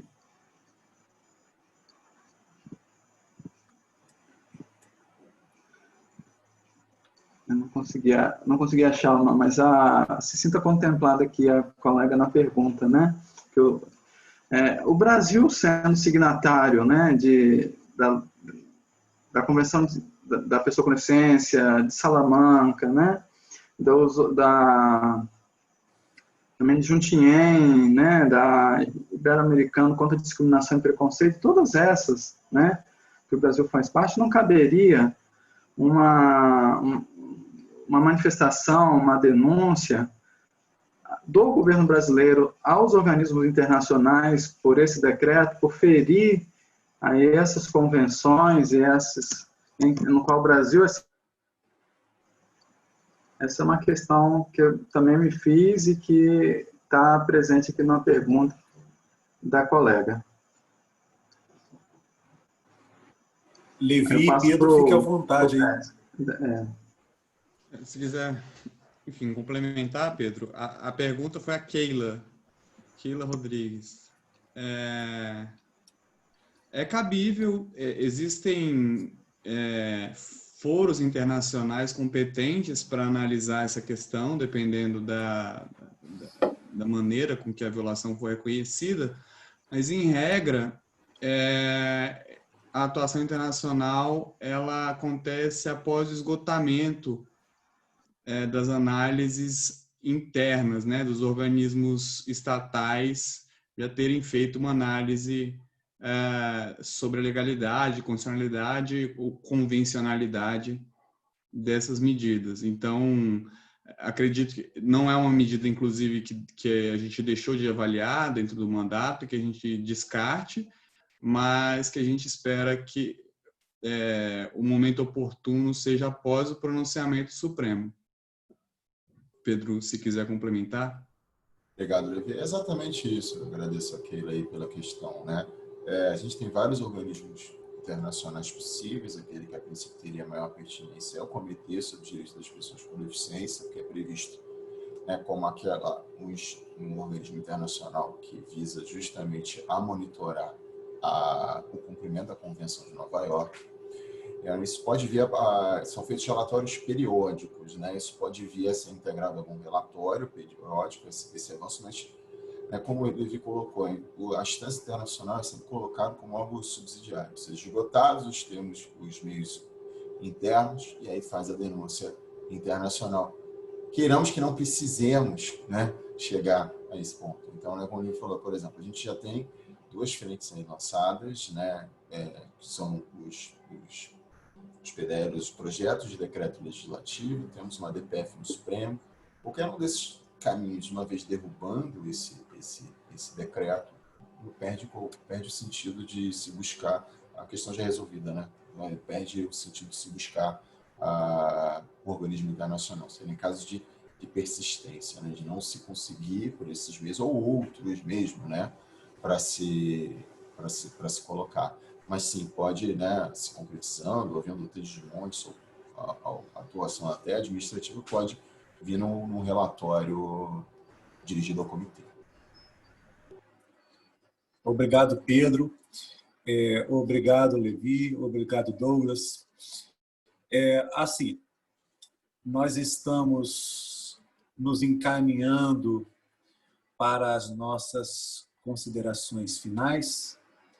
E aí cada um dos convidados terá um momento de fala, e para que, então, eu e o Douglas possamos encerrar as discussões. Quer dizer, temos aqui provocações para debatermos aí diariamente, mas penso que fica o convite a todas e todos para que façamos cada um de nós a nossa parte. As provocações, as questões estão bem encaminhadas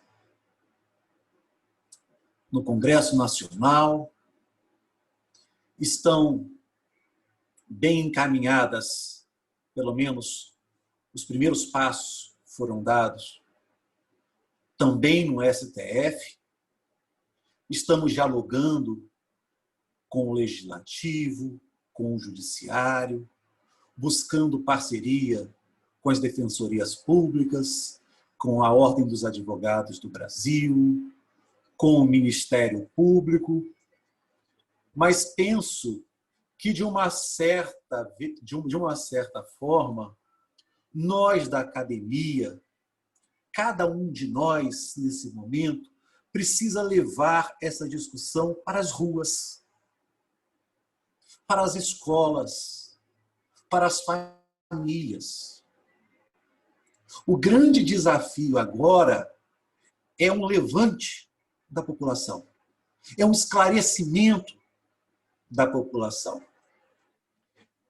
E tudo fica muito claro, porque quando assisti o vídeo pelo YouTube do lançamento desse decreto, uma coisa muito me chamou a atenção. Estávamos no mês de setembro. alguns dias depois do dia 21 de setembro, dia da luta pelo direito das pessoas com deficiência. E nenhuma das autoridades ali presentes fizeram menção a este dia de luta. Porque, na verdade, o decreto não vem fortalecer a luta. Na minha opinião, o grande objetivo deste decreto é silenciar a luta. É tornar o movimento das pessoas com deficiência, por sua inclusão, oculto. Retornar de onde, na visão deles, não deveria ter saído. Então, com essas provocações, eu passo a palavra, começando pelo Levi, passando pela Rita, pelo Pedro e, posteriormente, ao Douglas, para suas considerações finais.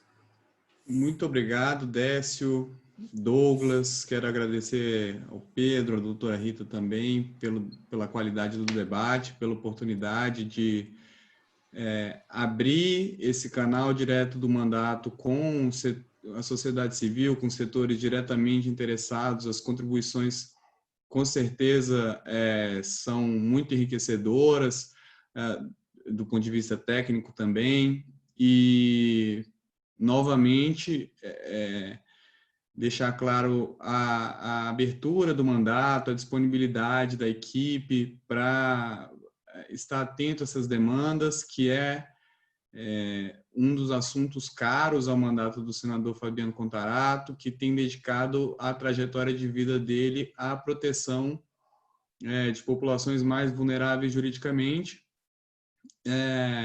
e sempre contando conosco também para debater o assunto e poder assegurar as garantias que já estão colocadas na Constituição Federal e evitar retrocessos, seja em qualquer instância e qualquer esfera da República. Muito obrigado.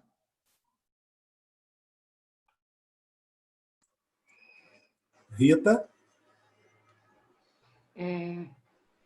Começo dizendo boa noite, e de novo a todos e a todas, me despedindo, agradecendo ao convite feito pelo CONAP, né, por estar aqui, agradecer a fala dos colegas Levi e Pedro, creio que fizemos uma live bastante esclarecedora, e tem uma provocação, ótima provocação, de uma colega chamada Vânia, que eu não sei se ela está só no Face ou se está matriculada, está inscrita aqui.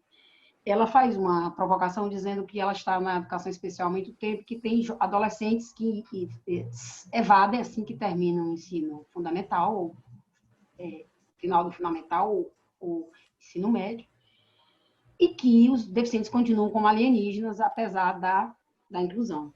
Eu digo que concordo com ela, que temos que rever muita coisa, mas não será com esta política, não será esta política a nos dar respostas, as respostas acertadas para as demandas desses sujeitos, né? Eu acho que essa política, ela navega numa perspectiva de criar uma cisão e, de novo, a educação especial ser uma área específica e uma área de desenvolvimento de currículo paralelo, o que é muito sério no contexto da defesa pela dignidade humana, certo? De fato, a educação inclusiva, ela vai questionar a meritocracia, né? E os meus escritos, muitos são em parcerias, eles apontam para uma perspectiva de educação especial inclusiva, que se pretenda construir uma escola que é democrática, uma escola de oportunidades e de respeito ao outro, né? E aí o questionamento é: quem está fora do seu todos? Quem está fora do seu outro? Né? Você quer que seu filho estude com aluno com deficiência? Quer que seu filho com deficiência estude com alunos ditos normais? Né? E pensar que há muitos ganhos nessa relação e há um imperativo ético mesmo, né? Que é o imperativo de propor alteridade e empatia. Né? A gente possa ter alteridade e empatia. Muita gratidão pelo convite. Acho que há muitos outros grupos pesquisando a política e teremos outras abordagens. Muito obrigada a todos e a todas. Obrigado, Rita. Pedro. Bom, eu queria mais uma vez agradecer aí o convite, né, que o Décio fez para estar aqui presente. Muito bom participar de um debate como esse, como eu coloquei. Eu acho que o mais importante é a gente debater, é poder colocar. Acho que a consideração que eu quero colocar é a importância do movimento da sociedade civil trabalhar, né? A gente teve já a sociedade civil teve uma vitória ainda não completa, mas bem avançada recentemente esse ano, né? Quando veio também, né, um projeto de lei que visava acabar com as cotas, e aí, né, ele veio retirada, vinha com urgência, e foi o movimento da sociedade civil ali, né, pressão junto ao Congresso, junto aos movimentos sociais, que foi possível colocar. É importante o debate a partir da movimentação. Aqui a gente está com um representante do Legislativo que já se movimentou e tem movimentado bastante. Você vê 12 projetos já de decreto legislativo para colocar. Já outra perguntou do ponto de vista jurídico, né? A gente já tem ação no Supremo. A Defensoria Pública, como eu coloquei, a gente está se reunindo, vem debatendo a semana inteira, e a gente tem uma reunião para debater ainda outras estratégias complementares a que já vem colocando, ou aderindo às que já estão propostas, né? Seja os PDL, seja a DPF, seja outros caminhos, para se colocar. Então, a mensagem final é de mobilização, né? É importante continuar mobilizado e debatendo, né? Para não ser atropelado com mudanças e com colocações, para se de fato a gente ter a legislação que as pessoas com deficiência, propriamente dito, desejam, né? Para não ser atropelado por outros interesses. Colocando aí à disposição a Defensoria Pública para continuar aí debatendo, para colocar. Eu estou compartilhando aqui no chat o e-mail, né, do nosso núcleo especializado, ok? Aqui da Defensoria Pública do Rio de Janeiro, né, o NUPED, que é o núcleo especializado de atendimento à pessoa com deficiência, tá bom? nuped@defensoria.rj.def.br, né? Pode ser para atendimento, pode ser para outros debates, para outras discussões. E agradeço mais uma vez e me coloco a Defensoria Pública, o PED especificamente, à disposição, e parabenizo a todos e todas responsáveis pelo evento, e os colegas de mesa aí pelo esse webinar. Muito obrigado. Obrigado, Pedro. Douglas. Douglas, você me dá a palavra só para eu registrar a presença de algumas pessoas? Está dada, Rita. Obrigada. Eu queria registrar a presença da professora Carla Vasques, que é vice-coordenadora do GT15, de Educação Especial da Amped, professora Mônica Cassar, que já foi coordenadora do GT, professora Flávia Roldan, da UFRN, professora Márcia Plett, estava aí também, professora Guacira Silva, da UFRN, professor Éder Camargo, são professores, colegas pesquisadores que estiveram conosco aí durante essa live. Obrigada. Eu acrescentaria também nossa amiga Márcia Denise Plett. Douglas. Então, né, esse momento importante, lembrando, eu vou partir da mobilização que o Pedro disse, é importante, a gente tem, infelizmente, né, um rol de horrores, que é especificamente relacionado à pessoa com deficiência, fora as outras, né, que é essa política, né, é a preocupação do Fundeb, né, como será o Fundeb, né, teremos retrocesso também no Fundeb, em relação à educação especial, né, a gente não vê nos projetos um foco, assim, né, alguma coisa sobre educação especial ali que nos dê um caminhar, né, para frente. Nós temos a própria Covid, né? Nós temos que nos solidarizar com os mortos, e a gente, no Espírito Santo, tem um perfil da pessoa com deficiência, e no Estado a gente sabe que é o dobro da população em geral. A taxa de letalidade de pessoas com deficiência é o dobro da população em geral, e temos também, que caiu nesse governo, a avaliação biopsicossocial, que em outro momento seria de grande avanço, mas tenho muita preocupação se essa avaliação não vai servir para retirada de direitos, né? Então, nós estamos numa pauta complexa e interligada, né, que precisamos mobilizar. né? Me despeço da Rita, que, né, eu chego na educação especial depois, né? Eu sou historiador, e aprendi a ler e admirar os seus escritos, Rita, né? E é um momento muito importante que você contribui muito, né? Ao Pedro, a Defensoria, né? Conhecendo hoje, mas a Defensoria, né? Sempre daqui do Estado, parceria conosco, eu sempre utilizei a Defensoria, assim, né? No sentido, a gente sempre em grupo, no coletivo, então a Defensoria é um aliado, né, daqui, e ao Levi, pelo Fabiano, eu tenho a sorte de ter o Fabiano como meu vizinho, né? Não, então a gente debate muito, eu conheço a trajetória do Fabiano desde dentro, né? Desde colega de condomínio, né? E a gente sabe da luta dele, né? E da entrada dele na política em defesa dos mais vulneráveis.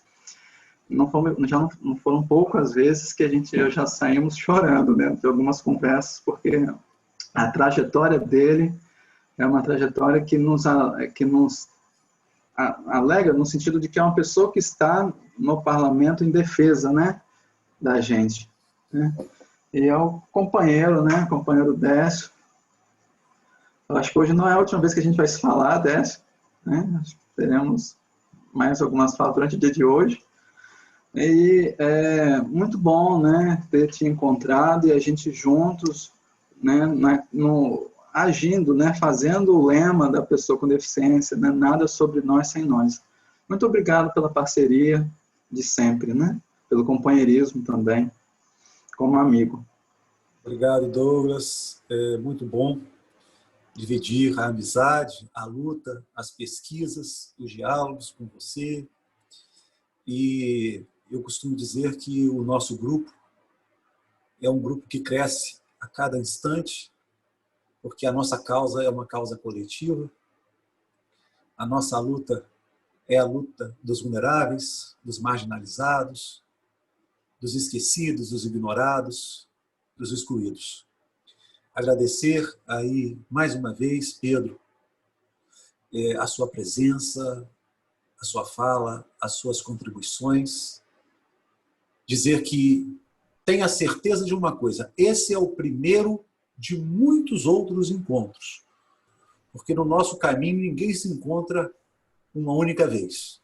Então, foi muito bom dividir esse momento com você, conte conosco, o que a associação de vocês e a Defensoria precisar para dialogarmos, para que em conjunto possamos produzir alguns pareceres técnicos. Nosso time está à disposição de vocês.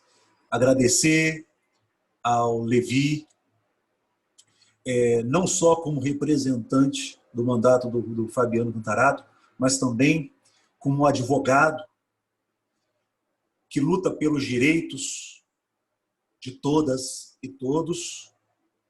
É muito importante a participação dos advogados e também da Ordem dos Advogados do Brasil. Isso é importantíssimo. Em tempos de luta, precisamos realmente contar com todo mundo, precisamos estar juntos. E conte conosco também, essa é uma luta. Quer dizer, o Fabiano tem Douglas como vizinho.